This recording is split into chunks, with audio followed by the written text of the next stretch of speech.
si Sadut ngomongnya jadi beda. Asalna geus lemes, ayeuna mah ngomongnya jadi kasar deui. Hei, Andika, Bikang, rasakeun ieu sia. Iya.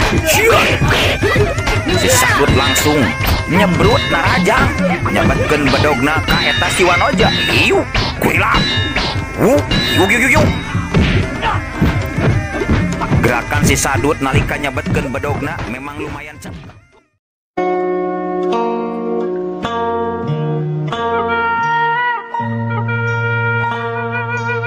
Assalamualaikum warahmatullahi wabarakatuh. Wadia balad ate official di mana wae ayana. Alhamdulillah wa syukur ala ni'amillah. Urang sadayana masih keneh tiasa patepang deui dina acara anu matuh kamemet urang sadayana, nyatana dina pagelaran dongeng Sunda jejer carita Si Getih. Ayeuna kantun bagian anu ka opat dekarawasnya. Ayeuna atos anjog ka 40.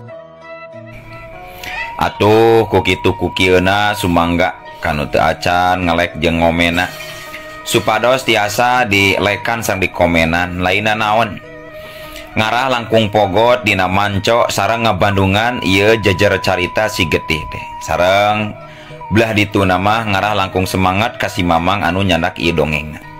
Atuh langkung sae deui upami di-share anu saseueur-seueurna ngarah langkung seueur jeung ceuyah pabalatak deui anu ngiringan manco kana ieu dongeng jejer carita Si Getih. Ieu dongeng Si Getih teh mangrupikeun buah karya ti yasana Kang Rudiansah ti Palihan Garut. Hatur nuhun ka Kang Rudi anu parantos ngintunkeun dongengna sahingga tiasa dipedar ku mamang dina channel anu ieu. Ngarah teh nyangkolong tingkana waktos sumangga urang lajengkeun deui ieu dongeng Si Getih. Kumaha jucungna Si Getih dina episode anu ka 45 na. Sor cikopina betot samakna pagehan tali kolorna bisi merosot tengah jalan tumpak dungdung ges.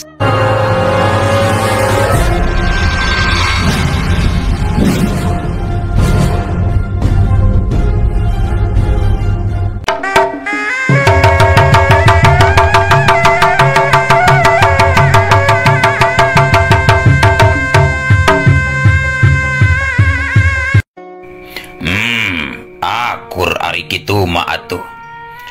Akur jeung kuring Kipatih Pamadagan teh. Cing, kumaha ceuk Ki Penasehat? Sok. Naon tah alasan Ki Penasehat? Bet satuju anak kula dijadikeun panglima perang atawa dinobatkeun pikeun calon raja gaganti ti kula? Sok, geura caritakeun alasanana Ki Penasehat. Oh, mohon Gusti. Sami waleran mah sapuk sareng Kipatih nembe. Yen Den Kartiwa teh tiasa disebatkeun kagungan kaistimewaan tina sarupaning bedogna. Kasaktianana moal matak dicangcayakeun deui Raden. Kitu rupina mah Pamadagan abdi sareng pamendak abdi ngeunaan hal anu aya di Raden Kartiwa. Simkuring estu justru satujuna keranan upami seug Den Kartiwa janten panglima perang atanapi janten raja sabab geus katempo atuh dina salira Raden Kartiwa geus ngalir darah raja katurunan ningrat buktos nama Raden Kartiwa teh apanan putra merasalira kitu ta Raden.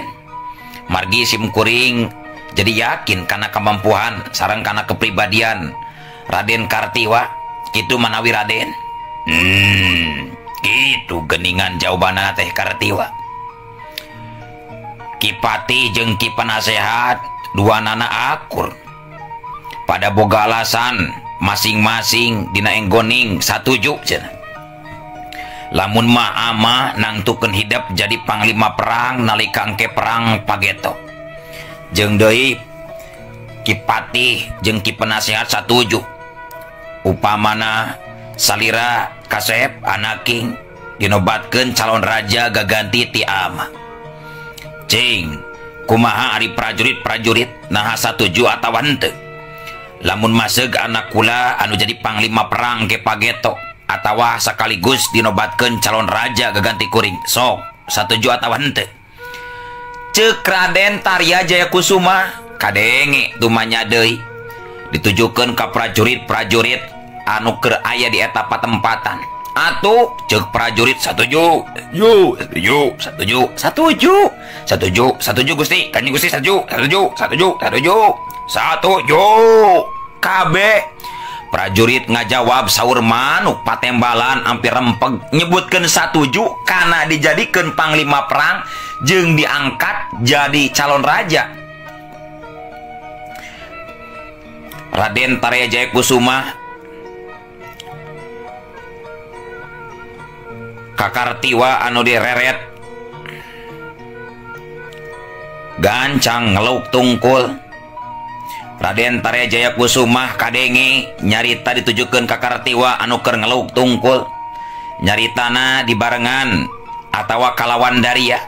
Tah kitu geningan anak king anak ama kabeh tetela panuju lamun masuk hidup jadi panglima perang atawa jadi raja. Ayeuna mah karina lek sakali dewe kahidap jenisna. Nah daek hidup ku ama dijadikeun panglima perang. Niatan pikeun kamakmuran ieu kerajaan Bagendit anak king. Daek jeung siap atawa henteu.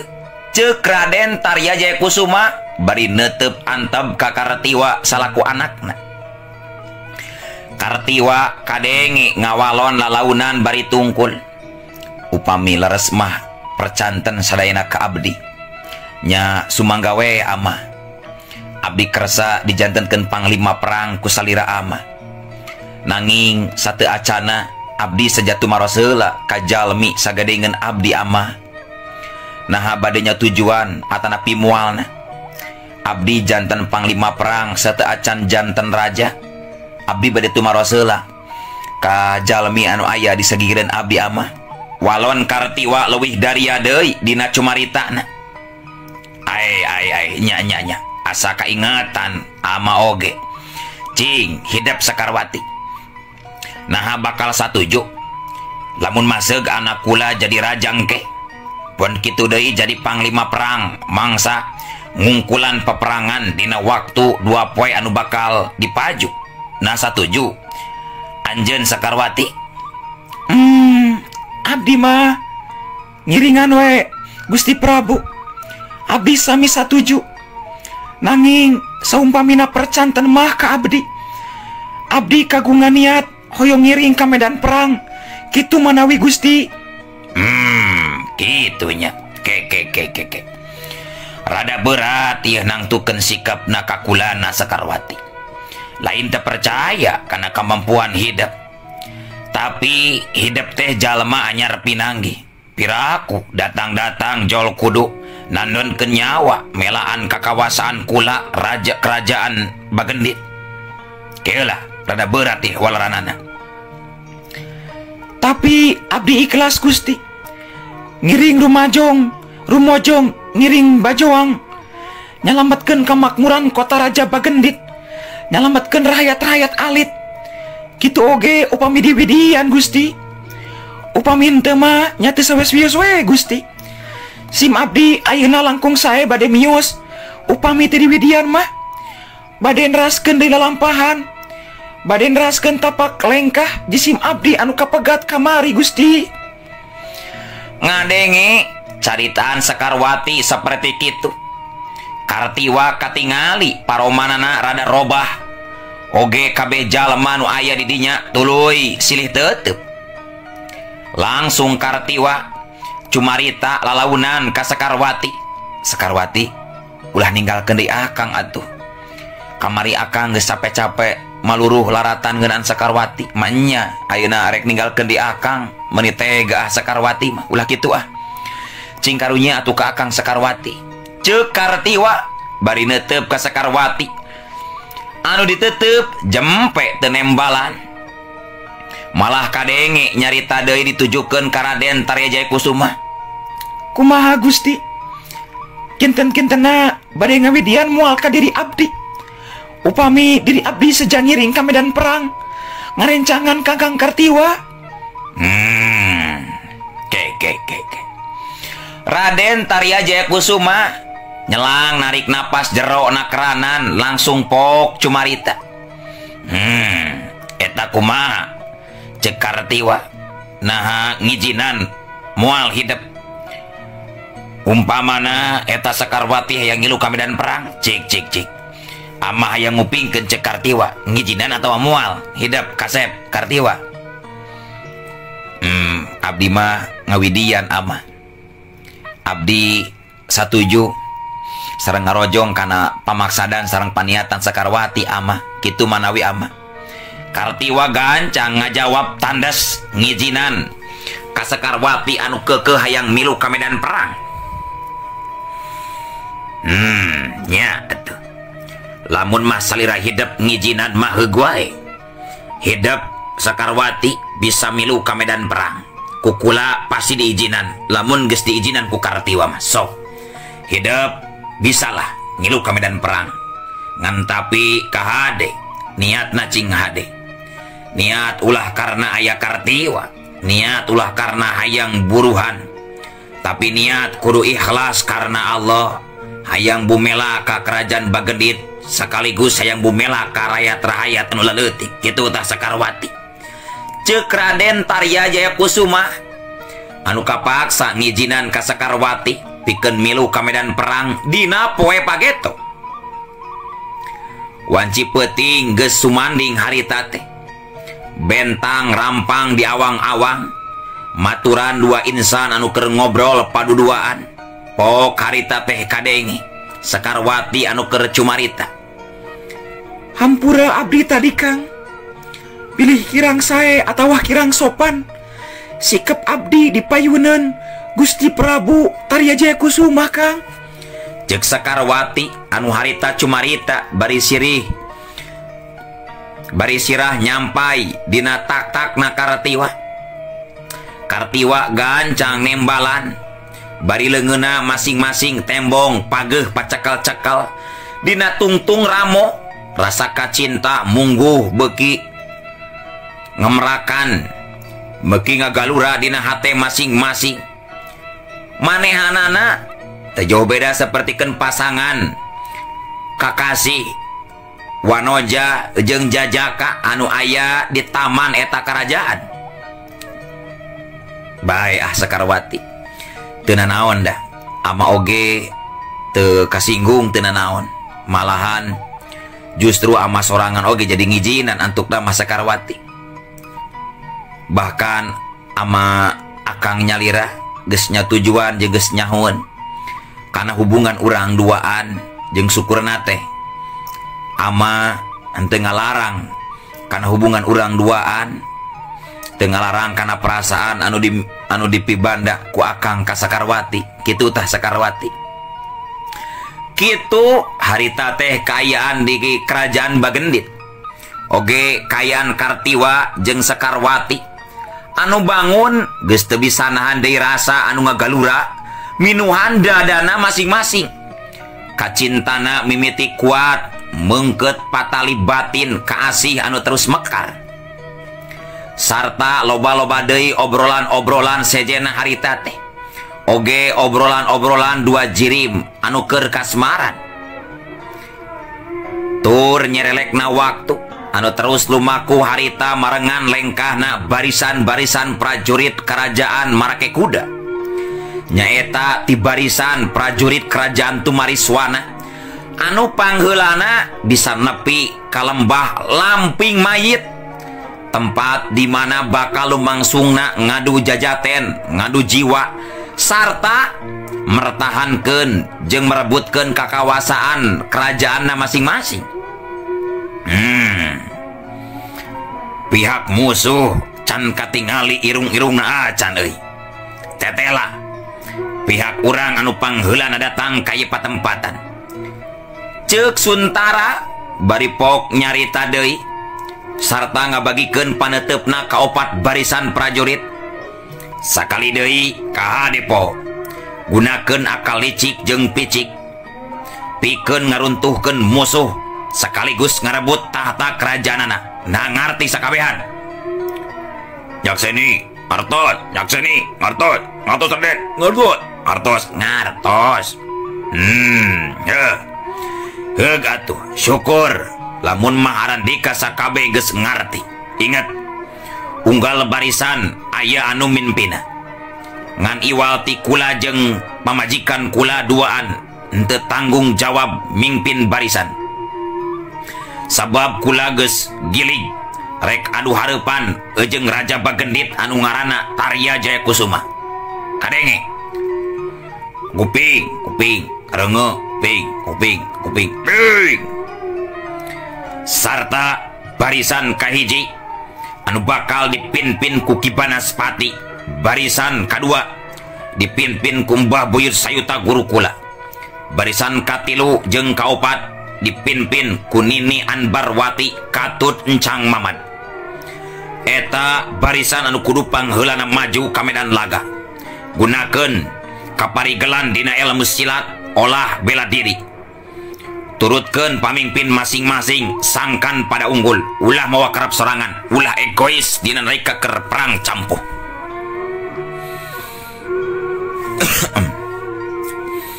Siap Raden, siap. Hidup Raja Tumariswana, hidup. Hidup Raden Suntara, hidup Raden Nyimas Utara, hidup. Kabe prajurit ngacungkeun leungeunna ka luhur. Lir ibarat ngacungjung luhurkeun kakawasaan kerajaan Tumariswana. Anu ngelebet katebak angin ngaliwatan lambang bendera kerajaan dina tihang anu dibawa. Hawar-hawar rombongan kerajaan Bagendit harita katempo geus ngabring. Dibarengan ku kalimat takbir ngandung aweuhan. Telila di jalan anu kawilang lega puluhan hektar ayana di eta patempatan. Kiwari di barisan kerajaan Tumariswana jeung kerajaan Bagendit geus adu hareupan. Jeung pangna eta lahan disebut Lamping Mayit teh sabab baheulana urut perang Walanda. Di hadapeunana aya jurang anu nang tawing sarta lobang tangkorak jalma anu nyarangsang dina awi mencos tur kungsi jadi jaring pitapak pikeun musuh-musuhna zaman harita.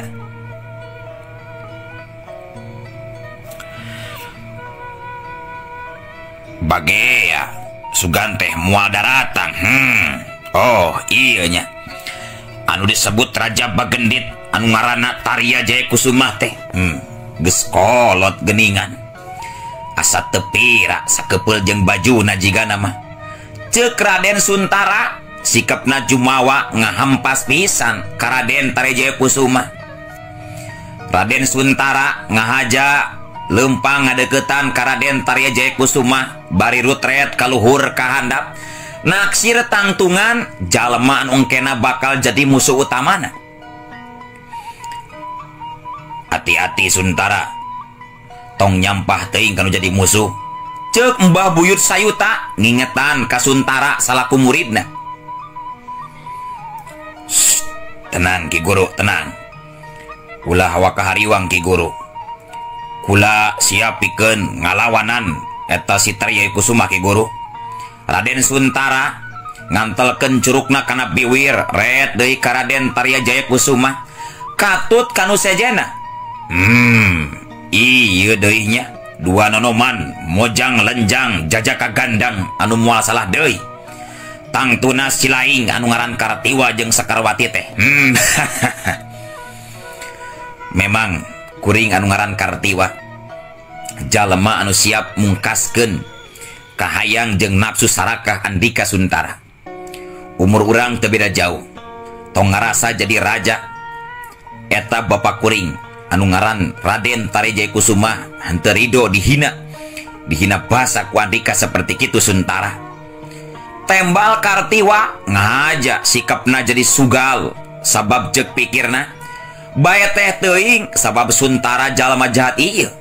Rai beungeus Suntara jadi beureum ngadaun wera hatena ngagugudag nafsu teu narima ku sikap Kartiwa anu kasar garihal seperti kitu dina cumaritana. Jahanam, kurang ajar Andika nyarita sia bangsat. Anjeun mah memang teu pantas jadi raja Suntara. Anu pantas jadi raja mah sakanyong kuring apanan mitoha Andika. Cek beja eta kerajaan Dumariswana direbut ka kawasana ku Andika. Lain beja deui ketang, kuring oge nyaho pogu. Kartiwa geus rek nyerenteng ka hareup sabab nafsu teuing meureunnan terido bapa dirina dihina basa ku sahandapeun. Ngan kaburu dihalangan ku Raden Tarya Jayakusuma anu harita karak nyarita. Tenang anak king, tenang. Ulah waka jeung tong kapancing ku caritaan anu teu penting. Kin we ama ayeuna anu dihina bahasa ku manehanana. Ama moal ambek cing tenang. Ceuk Raden Tarya Jayakusuma.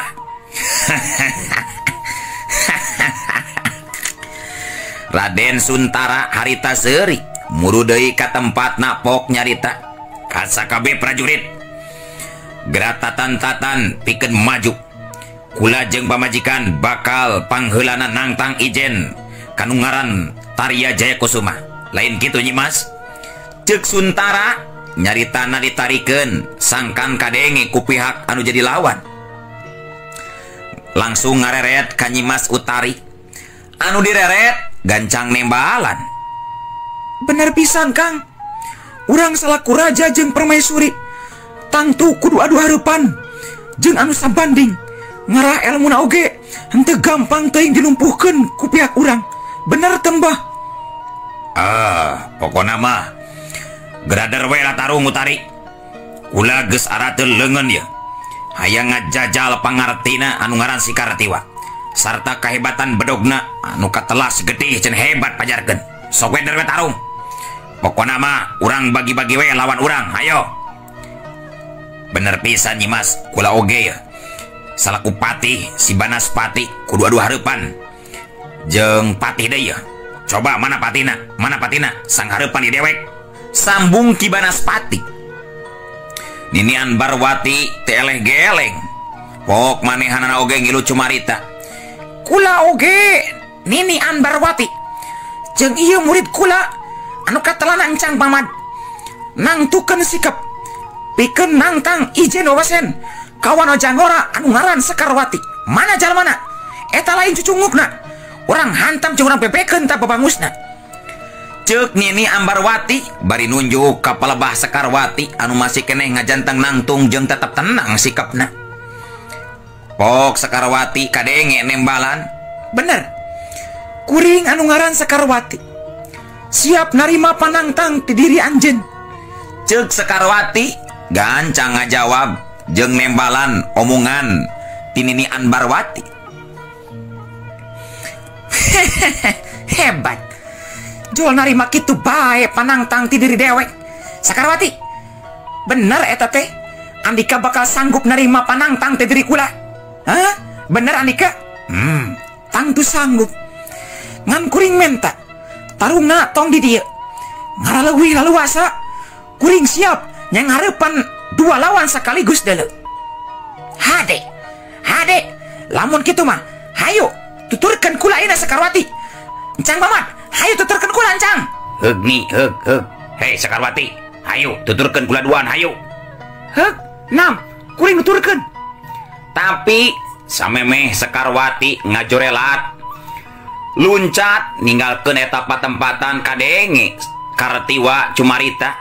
Sekarwati nah bener. Sekarwati narima kana panangtang ti dua jalma eta. Hati-hati Sekarwati. Maranehna duaan lain jago ata-ata, lain bantrak-bantrakeun pangartina Sekarwati. Ceuk Kartiwa bari neuteup ka Sekarwati.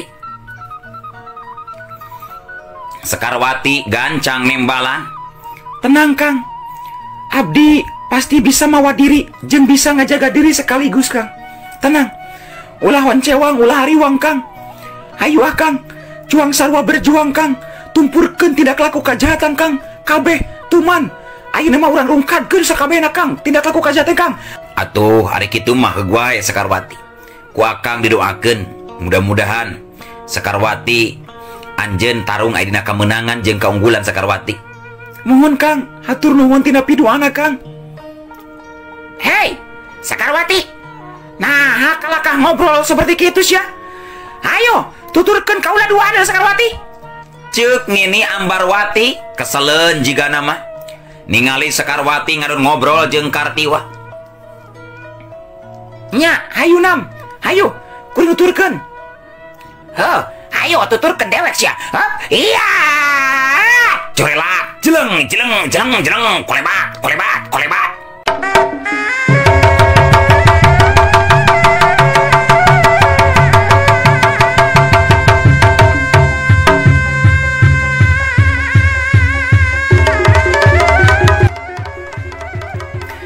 Geus kitu mah Nini Ambarwati jeung Encang Mamad meh bareng cung jeleng laluncatan ka tempat anu leuwih lega.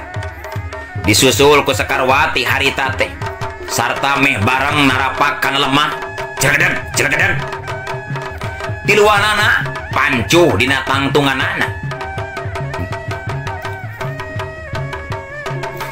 Ayeuna urang geus adu hareupan seperti kieu Sekarwati. Hayo, gerak tatan-tatan pikeun ajal pati kuleungeun dewek dina poe ayeuna deuleu. So, gerak papatkeun jampe pamake. Gerak bacakeun doa modal Sekarwati. Ceuk Nini Ambarwati jiga anu yakin pisan manehna jeung Encang Mamad bakal mampu ngalumpuhkeun jeung mateni Sekarwati. Heuh. Tong loba carita deuleu. Dek tarung mah tarung we. Ulah sok nepi ka ngahampaskan jadi lawan sagarupa. Nini. Ceuk Sekarwati nembalan bari gancang mesat keris naga genina. Sabab Sekarwati surti kayaan lawan teu bisa dianggap enteng pangartina. Komo atra katingali ku Sekarwati kuku-kukuna Nini Ambarwati paranjang jeung harideung pasti ngandung racun jeung kakuatan anu luar biasa. Leuwih nati kitu Sekarwati ingat kana caritaan anu jadi guruna ngeunaan ciri-ciri jalma anu boga kuku paranjang jeung hideung teh nyaeta jalma anu nyangking ilmu tapak ireng cakar dewata. Sok gerak maju Nini. Oge anjeun Encang Mamad. Tong asa-asa deh. Hayo, gerak maju. Kurang ajar. Ngadon malik nangtang kadewek deuleu anu kolot. Hayo Encang Mamad. Encang, uman urang warah. Nya hayu we Nini, hayu hayu Nini. Cuang langsung tarajang we kurang dua Nini. Tuman urang rungkat sidikeun Nini, hayu. Sok, buru-buru. Gerak maju andi kaduan. Hayo. Ngadon pating gerandang seperti itu. Maju. Ulasa sambat kitu sia Sekarwati. Kurang ajar pisan teu sopan kadewek anu geus kolot sia. Rasakeun sia Sekarwati. Oh, iya. Corela, jeleng, kolebat.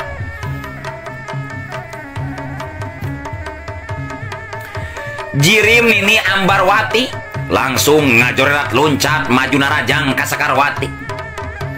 Sadengkeun ari Encang Mamad mah kalahkah ngadon ngahuleng harita teh nempokeun anu jadi guruna maju naraja.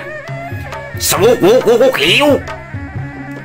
Karasa ramo-ramo leungeunna Nini Ambarwati mungguh nebarkeun hawa panas tembus kana kulit jeung daging Sekarwati.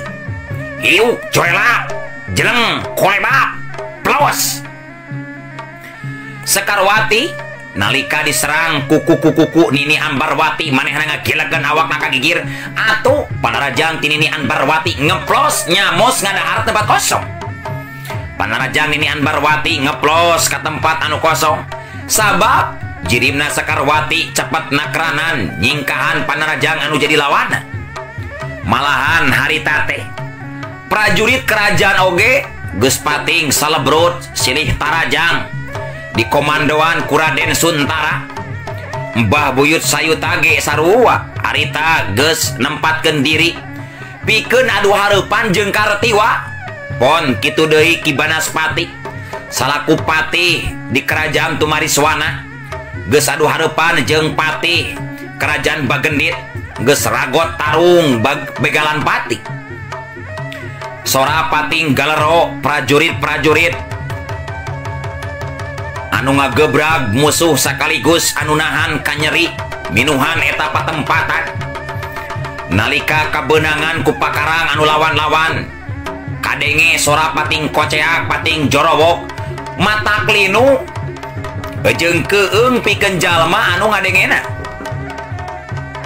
Pating galebru sakarat marani getih, kabeh kuda anu ditarumpakan anak kalabur bari Pating laringki di sararada, kadang labu kajurang kalamping terus pae jeung jalma-jalmana perlaya. Tapi nalika keur kitu ujuk-ujuk waktosna kabujeng seep wadia balad ate official keun atunya. Insyaallah enjing pageto urang lajengkeun deui hayu ah.